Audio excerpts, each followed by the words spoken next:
Welcome to the Take the North podcast on your free Odyssey app or wherever you get your podcasts. Also on the 670 The Score's YouTube page, you can watch us there. I'm David Haugh from the Mully and Haugh Show on 670 The Score. Dan Wiederer from the Chicago Tribune. We've got a great pod today. Gary Fencik, 85 Bear, going to join us in a little bit. But first, Dan, the combine is over. The teams have left Indianapolis, and the Bears got a lot accomplished. Ryan Poles did a lot of talking. I'm wondering what you think initially about his decision to be more open, it seems, because he's getting around to a lot of different outlets, from Peter King to Albert Breer to the Barstool Network. There's a lot of different outlets that he has gone to spread the message that the Bears open for business. Well, so yeah, you start out with that, right? Ryan Poles has a message that he wants to communicate to the league. And so it allows him in a year like this where the Bears have relevance. I talked about it all last week, that the volume of relevance that the Bears had at the scouting combine compared to the last 5 or 6 times I had been there, it didn't even compare. And so you understand that the Bears are at the center of everything going on in this offseason, which gives Ryan Poles juice, and then it gives his message juice. And so it makes sense for him to kind of branch out. At the same time, David, I would just say that it strikes us as surprising and somewhat refreshing because of how much of a contrast it is to his predecessor, Ryan Pace, who didn't do a lot of this and didn't want to be sort of on stage with the microphone, kind of trumpeting the message of the Chicago Bears a lot. And so you have kind of a difference in approach colliding with a level of juice and relevance that hasn't been there in a while. And it's given us an opportunity to learn a lot more obviously about Ryan's vision and how he hopes this offseason goes, because obviously 7 weeks from now, we're going to be having a totally different discussion where possibility is no longer the discussion point, and what actually happened is going to be what we're talking about. Before I get into some of the things that stood out, I wanted to know what you believe was the degree or the amount of strategic initiative factoring in here, because there was definitely, I wondered if it was just, as you said, maybe just being relevant and active and friendly and professional, or was it strategic in getting certain messages out to the right people? Both, right? I mean, because Peter King wants to talk to Ryan Poles because the Bears have the number 1 pick and almost $100 million in cap space. You know, a couple of years ago, Peter King has no interest in that storyline at this time of year because there's a lot bigger fish to fry. I also think that Ryan just understands that you have to dance the dance. And right now, the Bears have to dance the dance until they have what they want. And what they want is a whole, gift basket worth of picks for the NFL draft this year, next year, and beyond, to try to build this team back into a sustainable championship contender.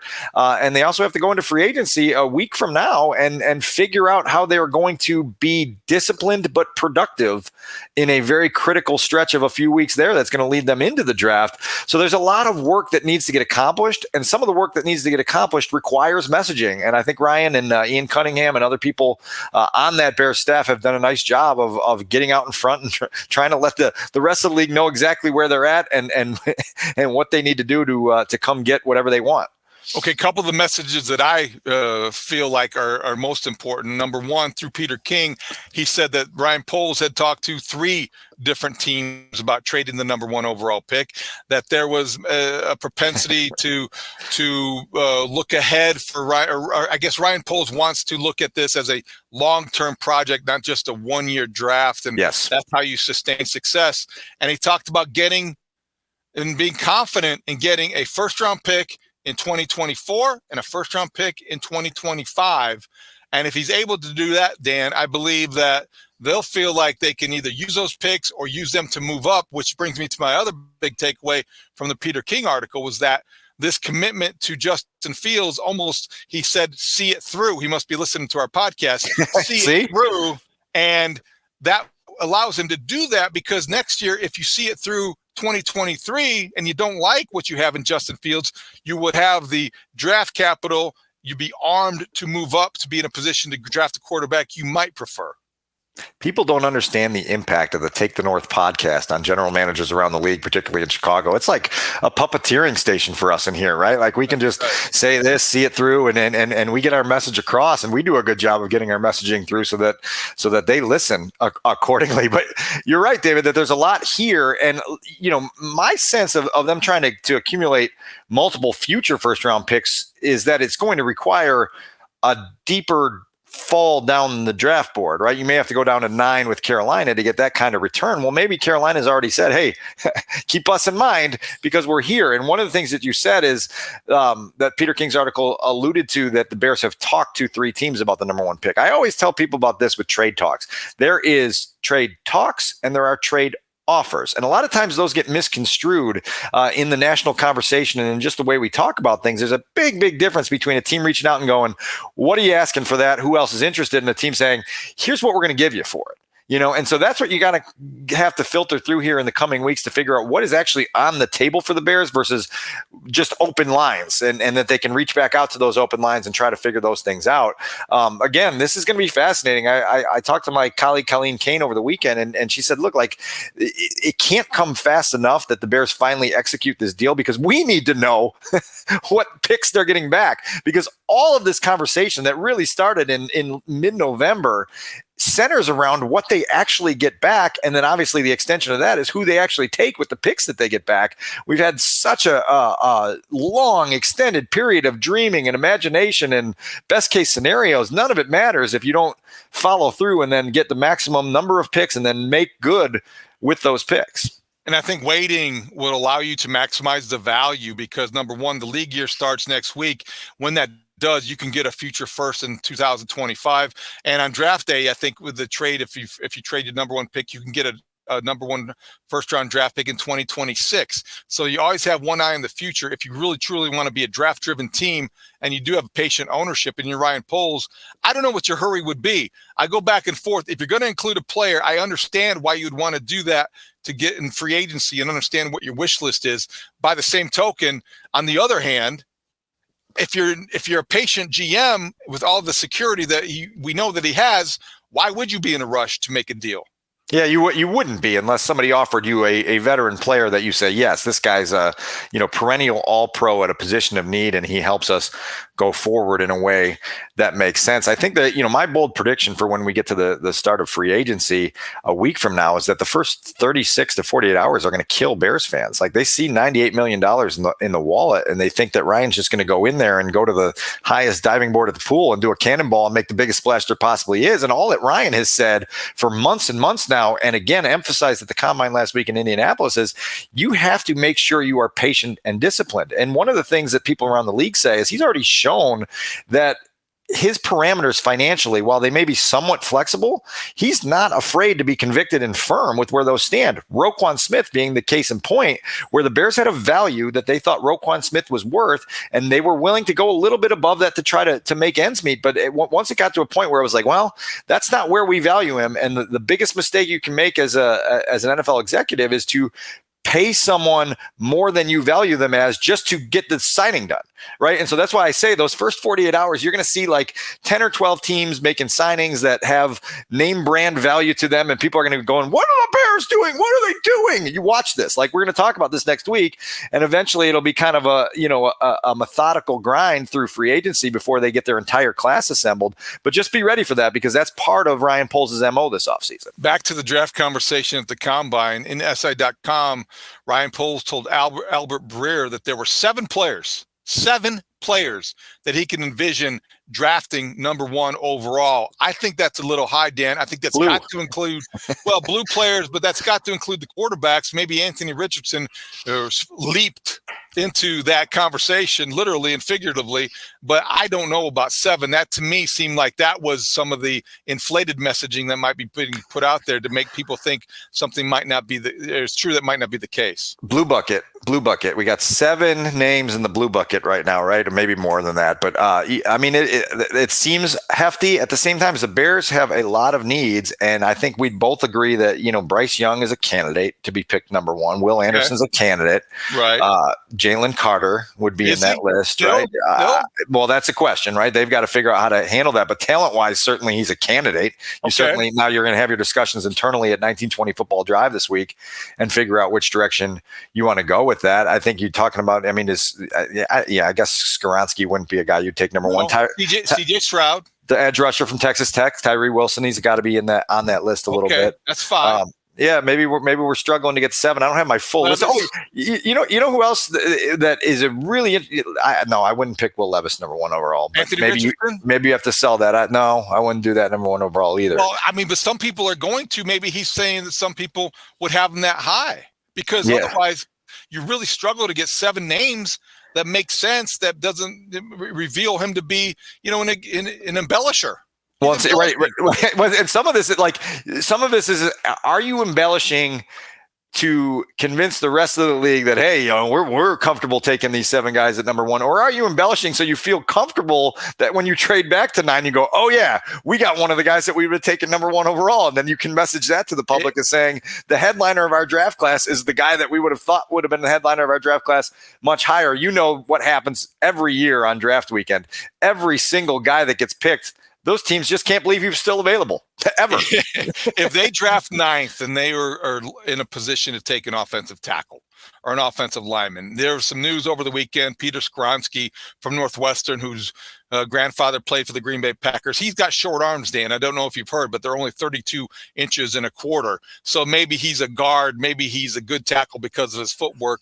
But if he's there at 9, you could see the Bears maybe jumping at that if they move down to 9th and they get 2 first-round picks from the Panthers, who are desperate for a quarterback now that Derek Carr is a Saint. Yeah, I look, like, right, and you have everything available to you right now. Every option is possible, and so it's going to be really interesting to see which direction they go. Obviously, I think you and I both agree that this is the first time in a while. I think I tweeted it over the weekend that it hadn't been since 2018 that I went to a combine and the Bears had a first-round pick. The 2021 combine was canceled because of COVID or amended, and so all of a sudden you see all these prospects coming to the podium, and you're like, these guys all have a chance to be Chicago Bears in some way, shape, or form. So we'll see how it shakes up. Plenty of draft talk to come. We'll have a lot of things to say moving forward, but we have a special guest we want to welcome next.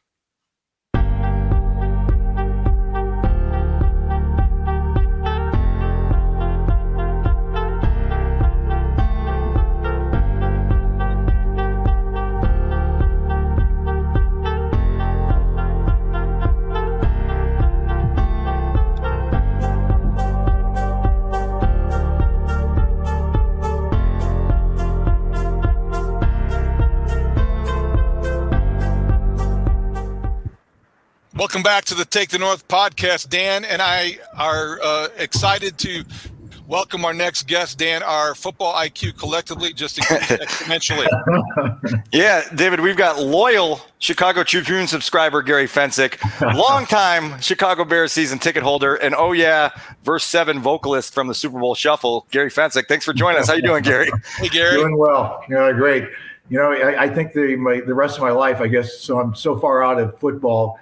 If the Super Bowl Shuffle isn't incorporated into my intro, I guess I'm disappointed. You make quite an impression. I'm glad we could squeeze it in. Obviously, we're in the middle of what a lot of people think is going to be a landmark offseason for the Chicago Bears. And so your perspective and your insight, I think, is really valuable to us, obviously, but our audience as well. And the Bears are in the process of doing something that you did during your career, which is make this climb from the bottom to the top, from the bottom of the NFL to relevant to sustainable success to hoisting up that silver trophy.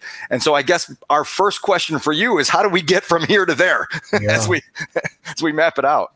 Yeah, it's not linear, that's for sure. I mean, I came in and played 12 years, and the only starting halfback I ever had in my entire career was Walter Payton. I think that's pretty amazing. He played 13 years and missed one game his rookie year, but we had a great player, right? And then it was just a matter of, I just looked the other day, the Green Bay Packers, with 2 great quarterbacks over the last 30 years, they've had 6 quarterbacks start for the Green Bay Packers since 1992. 6. And Brett Favre only missed 1 game, so he had 1 backup game.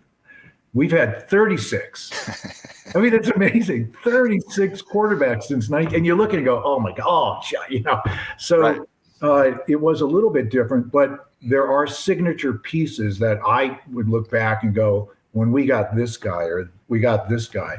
And I would say 2 things. One, when Dan Hampton joined the Chicago Bears, our defense and I think our offensive line immediately got better because Dan was such an animal, even in practice. I mean, he just, I think made everybody look a lot better. Two, and this is really relevant to our discussion today, we had one unbelievable draft. Yeah. I think it was 1983. Yep. But if you look at the Bears, and this is before free agency, we had great scouts who the first and second round picks mostly, if not exclusively, panned out. So that you had Walter was a 1, McMahon was a 1, Suey was a 2. Both tackles, offensive tackles, were 1s. Willie Galt was a 1. And on defense, you had the Fridge, and you had Mike Hartenstein was a number 2. Hamp was a 1. The linebackers, Singletary was a 2, and the 2 outside linebackers were 1s. And then Mike Richardson, our cornerback, was a 2, and I think Dave Dewerson was a 3. Great draft choices. And so I say that because this is the opportunity for the Bears. The cupboard is pretty bare right now. And if you look on the defensive side, you got rid of your best linebacker, Roquan Smith. I guess, well, maybe with Mack too, but you let those guys though, and then Quinn. And so now here's an opportunity to really stack up, but not just on one draft. I think they have an opportunity, and they're going to look at everything. They're going to have an opportunity to really probably get high draft choices over the next couple of years. And, I heard a stat the other day, I looked it up. Only 30% of first-round draft choices in the NFL make it to the second contract, signing with the team that drafted them. Right. So if you just say a third of your players over the next, let's be generous, over your first, second, and third round picks, 50% of them aren't going to pan out, if not more. Then you've got to have choices. And I don't think the Bears are in a position to really rely on one game changer. I mean, if you got, whoever it is, and so they have to be looking, and, they got fortunate that the quarterbacks did well in the combine. So that probably ups the ante a little bit, particularly with Richardson from Florida. What a monster, huh? Yeah. Yeah. I mean, you look at those and go, nobody could be that big and that fast. But it improves their chances of, if they choose and the opportunity presents itself, to be able to get high draft choices this year and next year and still get high quality players in their first couple of picks, particularly number 1. What's the appropriate level of commitment in your mind to Justin Fields? Because I think that obviously, I remember talking to you at the beginning of the season, and certainly he flashed a little bit as a rookie, but we saw a lot more growth in season 2, but it was, a season of 3 different sections, the first 5 games, the middle 5 games, and then the last 5. And I think the middle 5 are what we're focusing on, because if you're Ryan Poles, you have to believe in something. And it seems like they're going to see this through, in his words. Is that the appropriate level? Would you do that if you were him? Yeah, but David, I mean, I think everybody is hoping, right?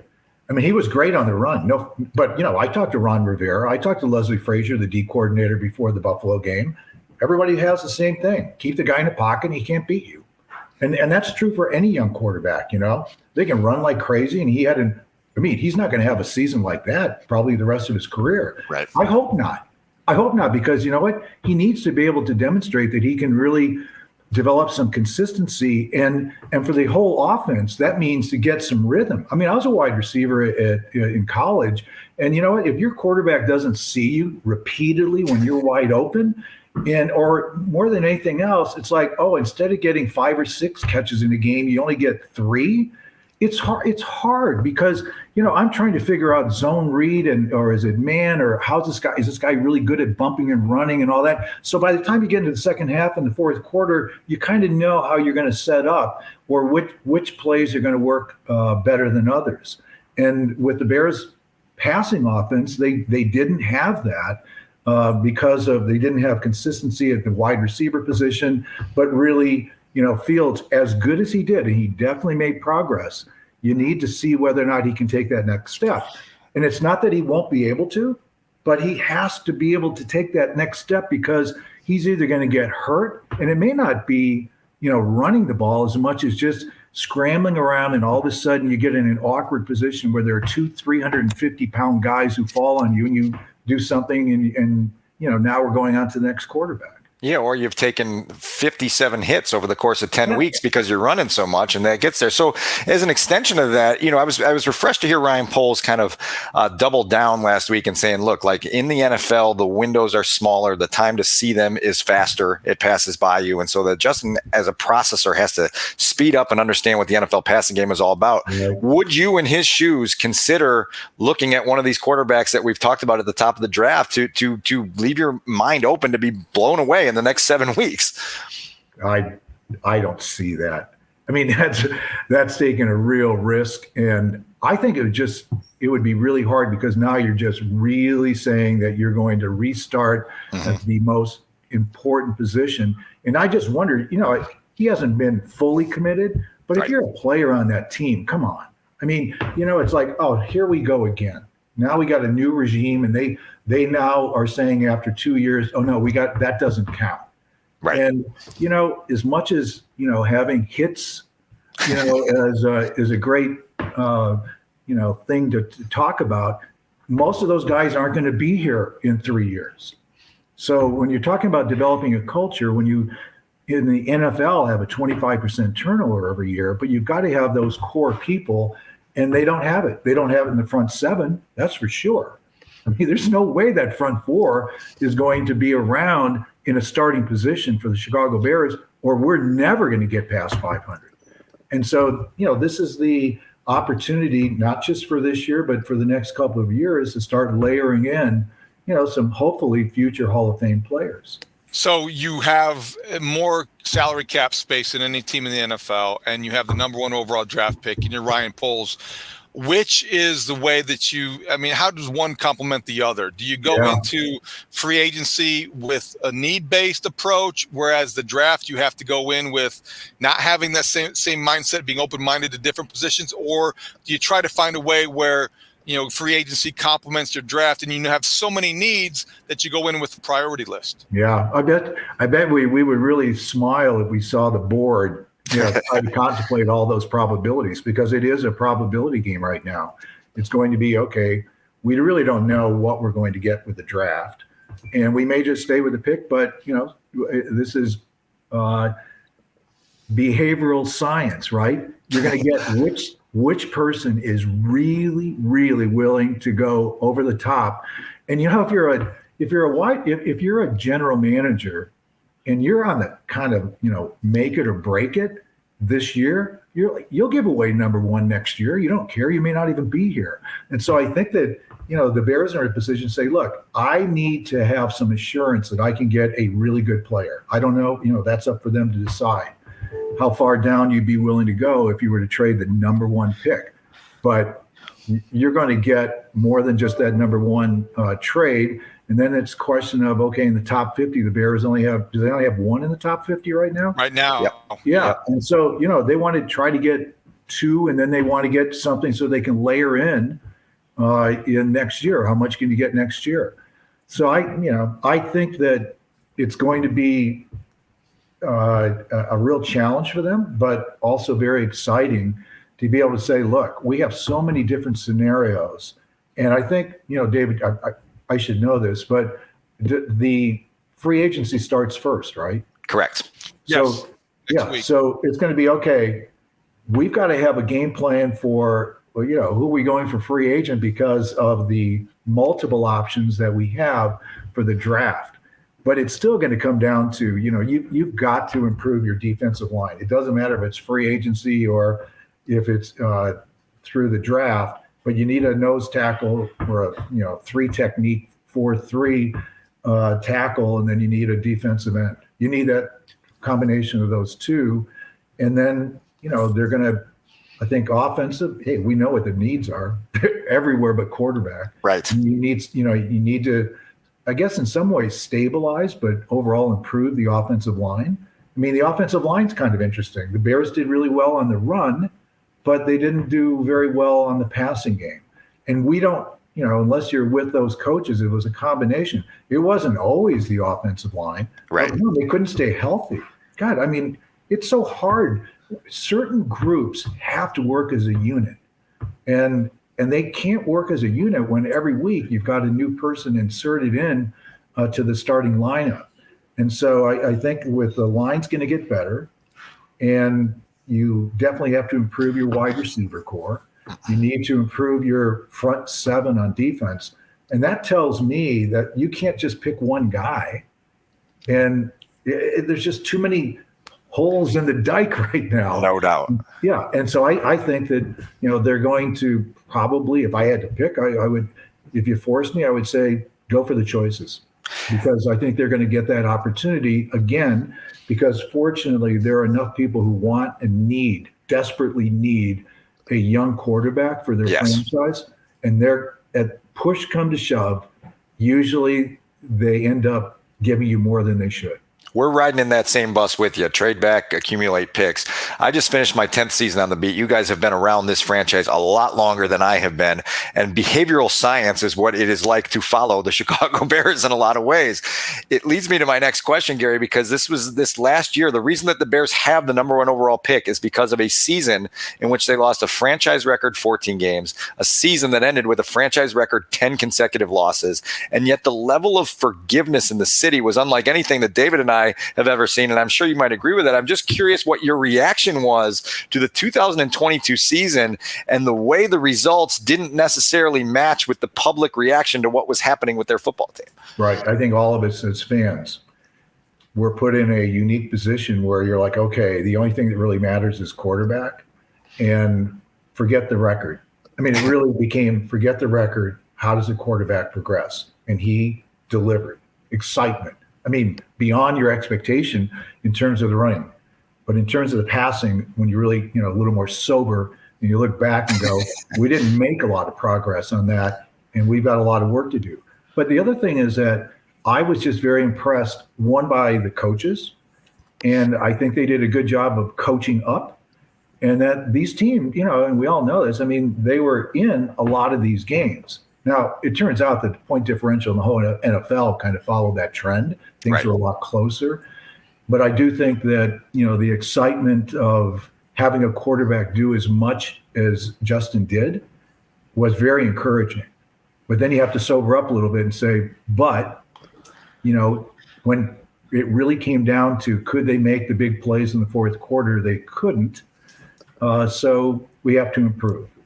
So what would you put as a realistic kind of bar for you as somebody that cares deeply about this organization, where they need to go for 2023? What would you like to see that bar be that they have to clear in 2023 for you to feel better about the direction? And so we're not sitting here talking about 3 and 14 and number 1 picks again. Yeah. I would say that realistically, it's probably a 500 season where you go, we're making progress, and we're making progress with really young people. And so I'm encouraged that there's some tails on this comment, because we're headed in the right direction. I mean, when the Bears when we won the Super Bowl, we were one of the youngest teams in the NFL. There was a lot of reason to feel, that we were, probably going to have an opportunity to get to more than one Super Bowl. And I think if Jim McMahon had been healthy, we might have been able to do that. If we didn't have the strike in my last year in 1987, but we were still in it. I mean, we were in the playoffs in 84. We won it in 85. We were in it in 86. We were in it in 87. My first year was 1988 as a fan. Yeah. And I was at that game against San Francisco, and I'm going, okay, I got the good angel and the bad angel.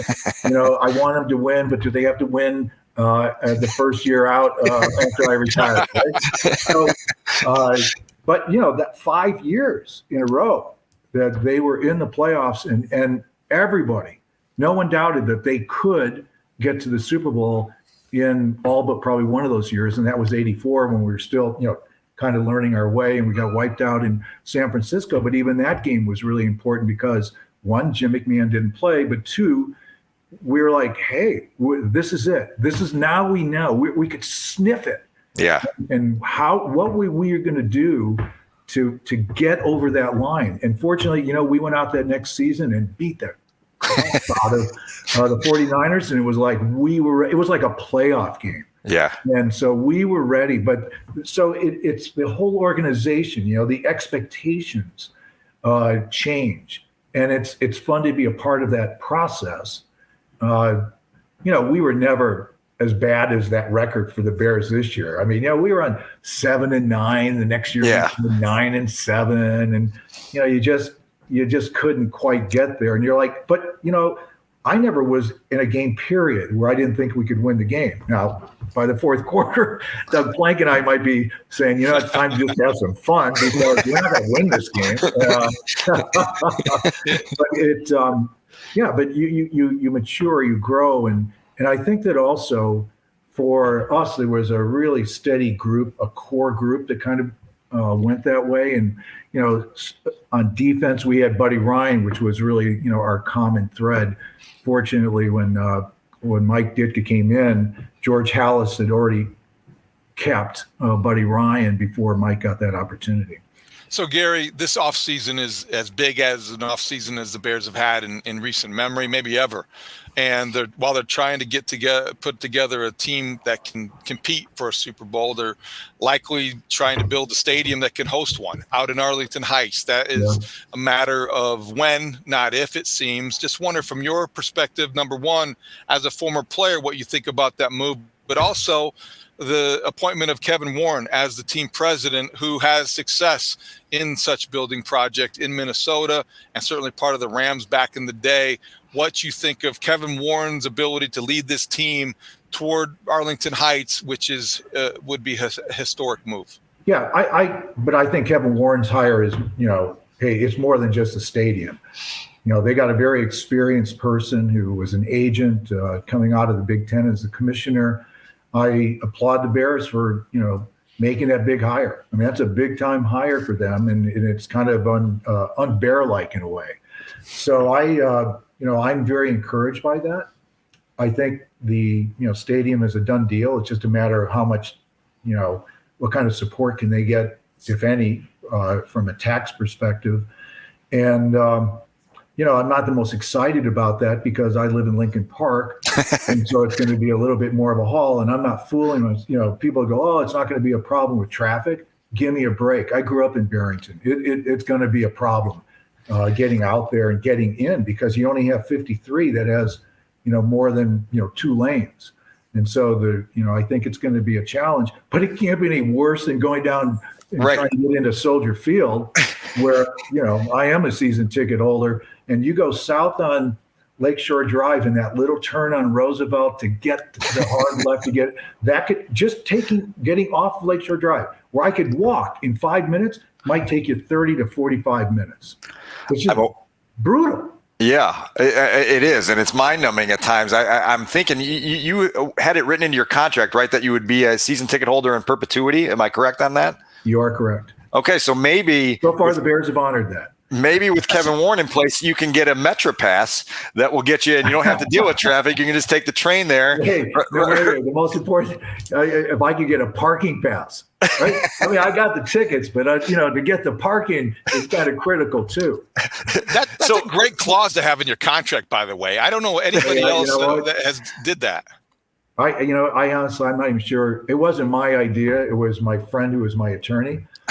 But when the Bears redid Soldier Field, I was still doing Fox TV on the weekends. And so, I talked to the guys, Waddle, about my clause. And so the question was, in my contract was, if the Bears build a new stadium, I get tickets, between the 40 in the middle of the first section in perpetuity.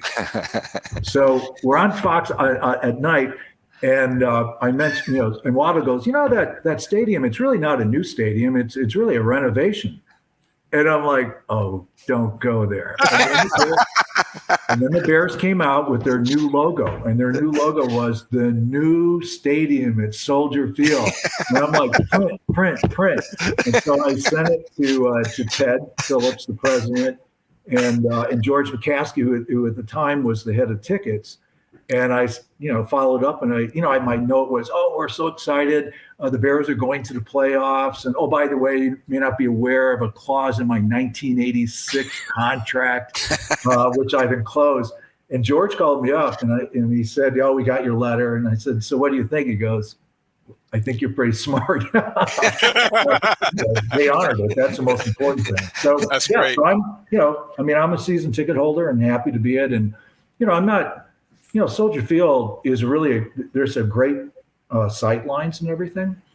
But it's, I think when you go to Lambeau, if you go to the University of Notre Dame, you see a pride in those organizations. I mean, they're old guys like me who are, getting paid, but every one of them will say, welcome to the University of Notre Dame. Yeah. Welcome to Lambeau Field. Right? We go to Soldier Field and it's like, it's not that kind of experience. And so I think it's, it's going to take a lot. And, but I went to the opening game in LA when the Bears opened that up against the Rams 2 years ago. I took my family last year to the Vegas game, and SoFi Stadium is magnificent. Really, from a sideline, I was on the upper deck, third section. The sound was great. The TVs were great. It was a really good experience. They had problems getting out of parking, though. I will tell you. But the Vegas stadium was awesome from the outside, but when you got on the inside, to me, it was disappointing. It was more like an Indianapolis Colts stadium where you have four corners. There's you have those smaller screens, but the sound wasn't very good. But the worst thing was, when you're at Soldier Field or a lot of the older stadiums, the concourses they're kind of tight. Yeah. And that's how it was at Vegas. It was almost like they built the concourse, and then someone said, "Oh, by the way, we're putting in these concession stands." Nobody told us that, and so they put them in, and it's just like going to Soldier Field. So I haven't been up to the Minnesota Stadium. You'd love it. I've heard nothing but positive things about it, and so I think with Kevin's involvement when he was with the Vikings, that would certainly be, hell, they're going to look at everything, and hopefully the stadium that they build is going to be the next generation where people are going to go, wow, you got to go see that stadium because it's really cool. You mentioned obviously Kevin's involvement will be extending far beyond the stadium, and we agree with you on that. And the top line on Kevin Warren's scouting report from anyone that you talk to that's been around him says that he's going to elevate the standards inside 1920 Football Drive in Lake Forest. I'm curious, as somebody with institutional knowledge, what that means to you, how that resonates with you, and what you think that can do to sort of propel this organization in the direction that we've talked forever it needs to go. I would say one, his personality alone, right? I mean, George McCaskey has made it very clear that he doesn't, make football decisions, but he's invisible to the team. And so I think that Kevin is going to be a more omnipresent person. I mean, not in a negative way, but people are going to know, hey, this person is looking over everything and he has knowledge about football. And he's going to put his imprint on that, And so I think everybody just kind of straightened up a little bit more. Yeah. And they're going to say, hey, someone's looking and somebody knows what to look for.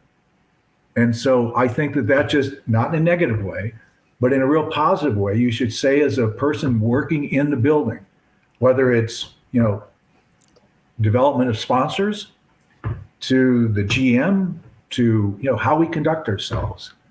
Because, if you really do want to be a great franchise, which the Bears is, but they have a lot of room for improvement. And I think leadership is really critically important. And I hope, and I haven't met Kevin, but look forward to it. But anyone that I've talked to has said, well, look what he did just before he left, or I guess he's still there with the Big Ten. I mean, hey, did anybody? I certainly didn't hear anything about, wow, we're going to extend out. My son went to USC. Now he's all excited about going to Michigan when USC plays there. But that was a huge, huge change, and one that they did very quietly, and I think did very successfully as well. So is it going to be transformational? I think I don't know that, you need to transform something, but I think this franchise needs better leadership in terms of the day-to-day for football. We were blessed when I was playing. George Halas only came two times to talk to us. And the first time we couldn't believe it. I mean, this guy was in his 80s, and everybody really was excited about him coming. And the second time was I had written a letter, covered my butt, had everybody sign it on the defense to George Halas saying you should keep the defensive coaches when we knew that Neil Armstrong was going to be fired. And George Halas showed up. We didn't have an indoor facility, so we were at the Great Lakes Naval Training Center. They had, from World War II, these great big drill halls. Not too good if you have a knee problem because they're all cement floors. But George came in, and when he came in, I knew right away it was about that letter. And we had already broken up offensively and defensively. And he told our coaches, take a hike.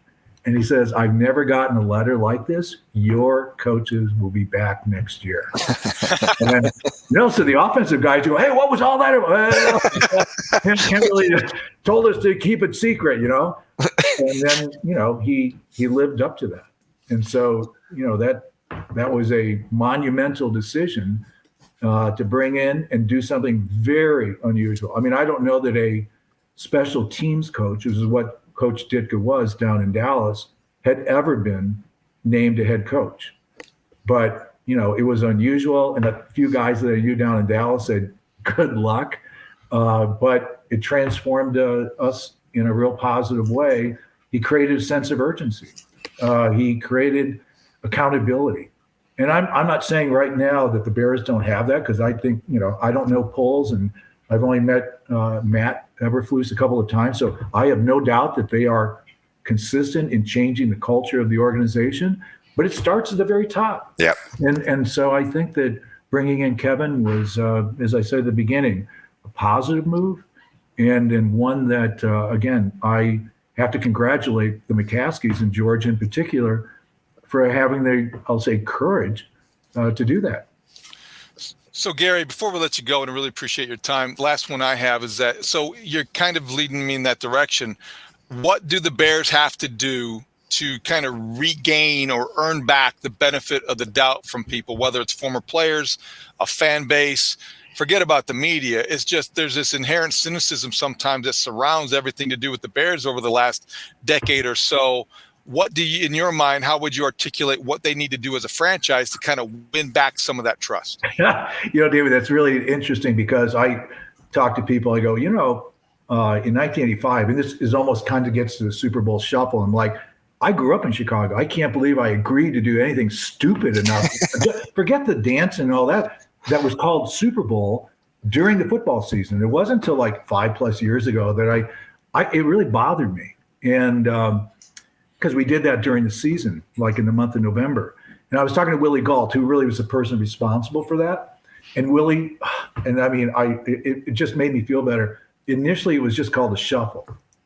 And so, it wasn't like we're so cocky. David, come on, you play football. You put stuff on the billboard, going, oh, look at these idiots. They think that, and you're like, oh my God, what did I do?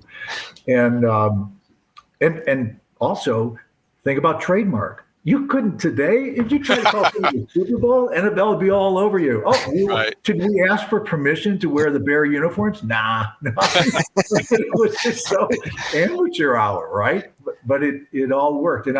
But I do say that you have to earn it. And no team had won in the city of Chicago in 1985 since the '63 Bears. And so, this might be hopeful. Maybe it's every 20 years the Bears do well. I mean, 85, 2006, we're almost out there, Right there. Maybe we're on our way on that 20-year path. But I think that you need to earn that, and it comes incrementally. But while that cynicism or skepticism might be half-inch deep, the moment you start winning, the Bear fans around the world come out, So, and it will, it's almost like they're coming out. They go away every 20 years, but man, when they finally come back out of hibernation, it's a joyful moment. And I have people go, look, that was a generation ago, and people go, I'll never forget it. Yeah. It was just so much fun, and we had so many characters, but none of them were manufactured. And it was really kind of the beginning of people, and maybe the reason that you guys have jobs, not much Dan, but David, is that people were kind of interested in players across all sports, not only on the field, but off the field. And that's true for, basketball or baseball or football. And we had a unique set of guys, from the whole defense and the fridge and, Walter and McMahon. I mean, gosh, it sometimes you just kind of look and go, wow, these guys are nuts. But there's something that really wove us all together. And, at the end, you do realize that the number of years that you have is a pretty short career. I mean, even if you get lucky and play 10 years, that's still relatively short compared to your the rest of your life. And when you know that hourglass is just going out, spinning out, you start to see the leaders kind of say, hey, we've got a window here, and we're not going to allow some of you to screw it up. And so you always talk about Ditka was great, Buddy Ryan was great, and they were. Believe me, I'm not taking anything away from them. But when you're in the huddle, that's where it all happens. You're looking, and you're saying, "Come on, we really need, Richard, we really need, a sack." They could do it. I mean, and I got to see it when I moved to free safety, because at strong you're a little bit kind of like a mini linebacker, but when you're free safety, you can pretty much see, is this blitz going to work? Yes, it is, because they don't have a back on the right side. And we got two guys coming off the 46. And, Richard or Dan would just, or even McMichael, they would just be owning guys. I mean, I see some stuff sometimes. I saw something a couple weeks ago. It had like a shortcut of all the games in '85. I go, holy smokes! Yeah, I mean, I couldn't believe how good the defense. I mean, the blitzes and everything. And then over the decades, guys that you played against go, you know what? You guys are just such a cut above any other defense that we'd ever seen. And it was great to be a part of it. Gary, last thing, just as an extension of that, June 2019, that Bears 100 convention takes over Rosemont. And I still get goosebumps of thinking the entire experience from Friday to Sunday, and just the wealth of history and tradition and brain power and everything that was inside that convention center over that weekend. Kevin Warren talked when he was hired in January about trying to connect at a greater level with the alumni base of the Chicago Bears.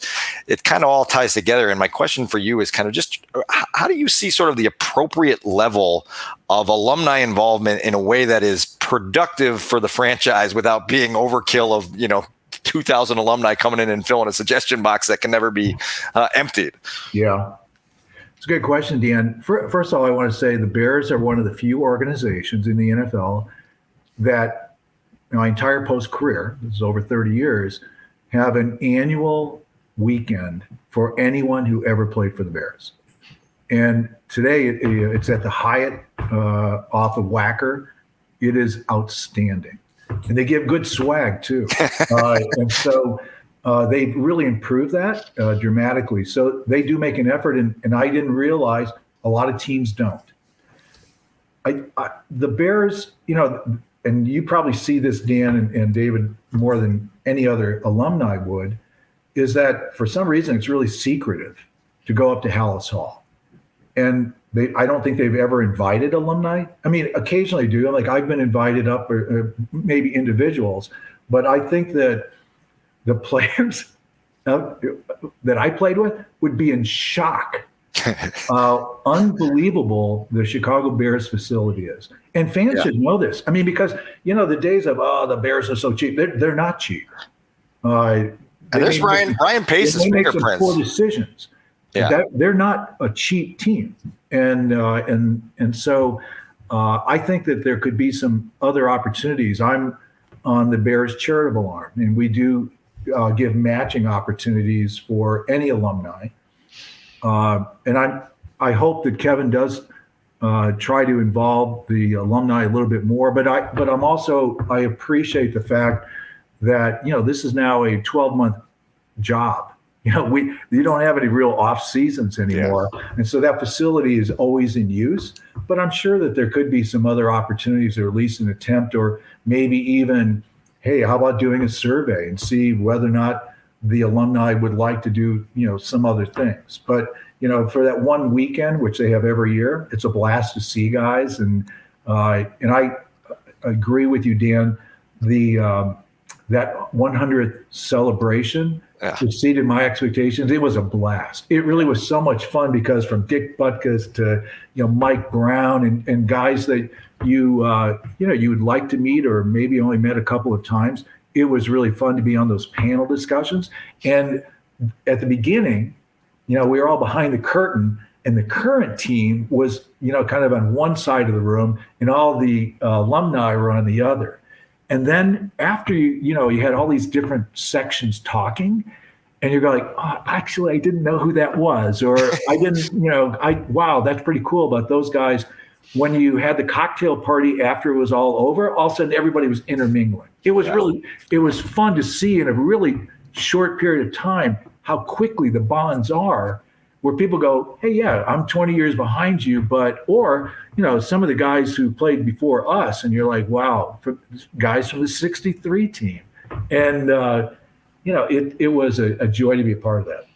Gary, thank you so much for your time. This has been great. We appreciate you joining us here on the Take the North podcast. Look forward to future conversations down the road. Absolutely. And, Dan, I haven't given up on the Tribune, although it's getting a little skinnier, it seems, of Chicago content. And David, I'm sure we'll talk to you on the score as well. Thanks, Gary. All my best as well.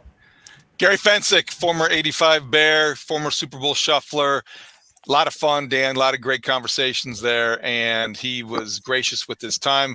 Got a lot out of it. When I was in college at Ball State, before we wrap up here, I was a free safety, and I had one picture on my dorm room.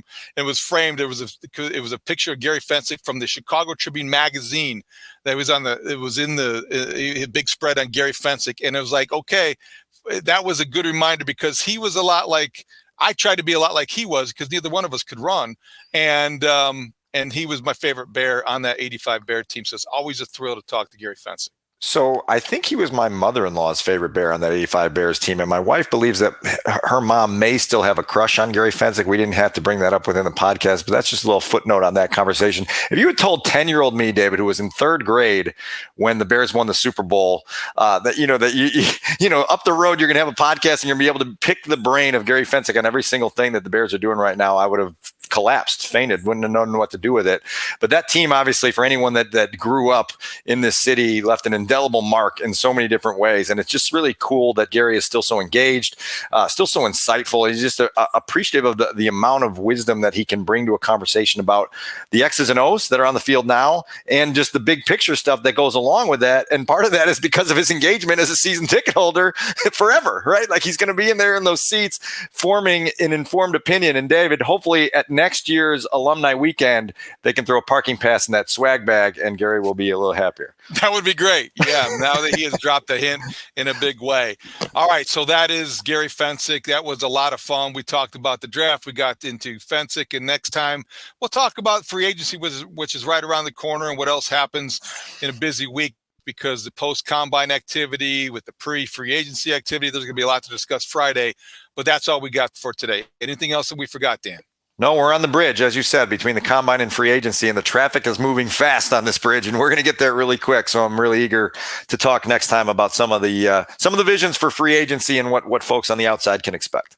Thank you for listening to the Take the North podcast on your free Odyssey app, and also watching on the 670 The Scores YouTube page. We will be back on Friday morning. For Dan Wiederer and Adam Studzinski, I'm David Haugh.